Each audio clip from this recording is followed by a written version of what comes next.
Good morning, real estate fans. Alice Lema here, broker John L. Scott here in beautiful Southern Oregon, here with another edition of our weekly podcast. We do this podcast every week talking about all things housing and all the tangent topics that go with that, whether it's residential, commercial, buying, selling, tenants, landlording, the whole ball of wax. And today I'm so excited to bring you a topic of new construction. And we're doing a little twist on new construction, talking about the 5 effects that new construction can have on your neighborhood if it's going on around you. So before we get into that, just want to take a quick minute and ask you to like our topics, to send it to your friends, subscribe to our channel. This is an educational series. We really want to know what you think and if it's helping or not, and we want to get the word out. Okay, so here we go. 5 effects new construction can have on your neighborhood. First of all, noise. Now, again, we're talking about you living in a neighborhood next to or nearby new construction. So you're going to have noise, and it's going to be early in the morning and sometimes late at night. And, the people doing the work don't always remember what it's like to live near them. So it could be hammers, saws, trucks, cars. Some of them bring dogs, and barking can sometimes happen. They're not supposed to, but some of them do. So if it does get to be a nuisance, you can call the city or talk to the contractor. But noise is definitely one thing. You're going to have large trucks, vehicles going in and out. And you know what else? You're going to have strangers, because there's so many looky-loos. And I do this too. I'm guilty of this. But everybody wants to follow the trucks. We all want to see what's going on. Plus, we might want to buy something. So that's number one. There's going to be infiltration of noise, large vehicles, and strangers. So if you're nearby a new construction site, or like right next to one, I think you need to take a minute and prepare your family and your property for the influx of that. Number two, your taxes are very likely to go up. Even though you're not in that new subdivision, at least in Southern Oregon, a lot of times, the values go up around the property, not as much as the taxes are going to be for the new construction, but you just got to prepare yourself that all of a sudden that little region is more valuable. So number two is taxes, taxes, taxes. And actually, since, so many states are struggling after the COVID shutdown, and, we have inflation and a weird economy right now. I mean, it's good. Don't get me wrong. I'm not saying the world is coming to an end, but I think a lot of states are looking around for more revenue.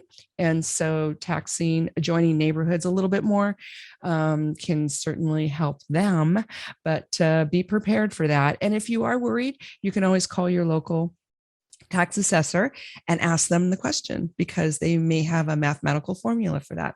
So that's number two, taxes, taxes, taxes. Number three, on a positive note, because I always start to sound like a Debbie Downer. Number three is you're going to have upgraded systems, upgraded sewer, upgraded streets, more street lights, more sidewalks, stuff like that. Because when you do a new development, most of the municipalities make the developer put in all the latest and greatest stuff. And that can have a benefit to you, even if it's not your street or your sewer. Yours might be upgraded alongside it, or at least you'll have that nearby. So that can be a benefit. And again, you can always go to the planning meetings, or you can contact your municipality or your county to find out exactly what's going on. But then the side effect of that is, if they are improving your area, then you want to know about road closures. And I mean, we had a situation in East Medford where people could not get into their property for a few weeks. They had to park along the side because they were putting in apartment buildings. And we're going to talk about that next, what kind of new development is going in. But so the street, I think, doubled in width.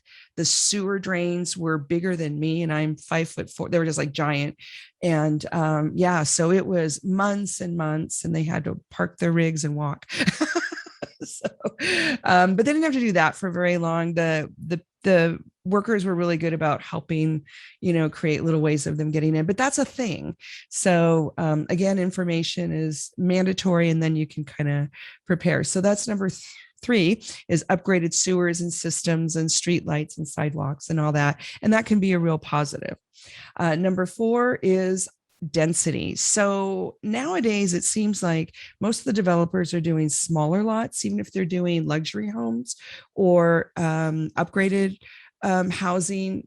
A lot of them are doing smaller lots. And then we still have some big apartment developments and things like that going in.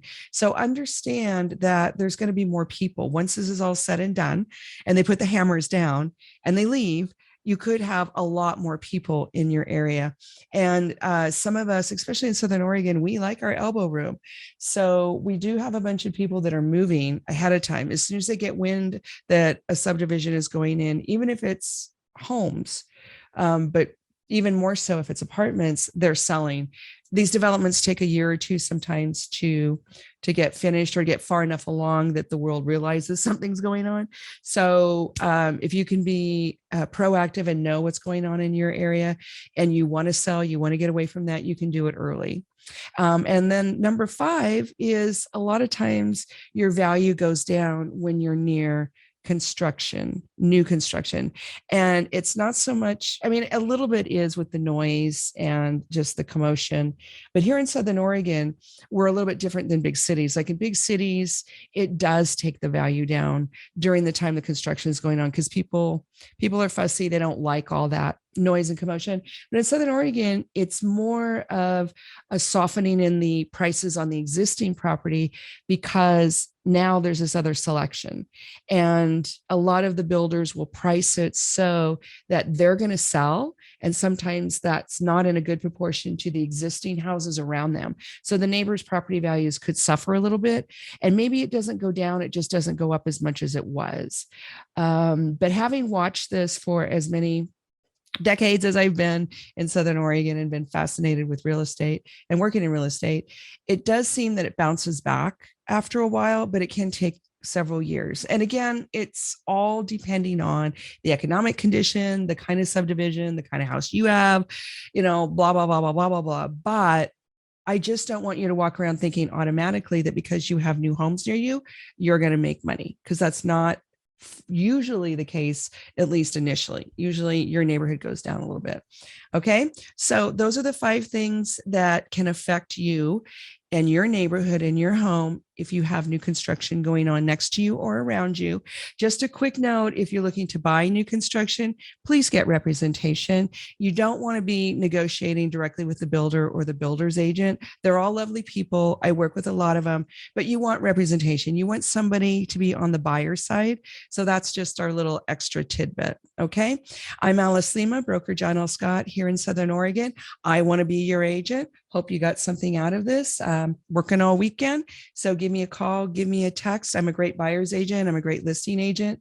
We can make things happen for you and get you on to the next stage of your life. So give me a call, give me a text, 541-301-7980. Have a beautiful Southern Oregon weekend. And if you're not here in Southern Oregon, have a beautiful weekend anyway. And maybe think about getting up here to Southern Oregon. We'll talk to you next week. Bye now.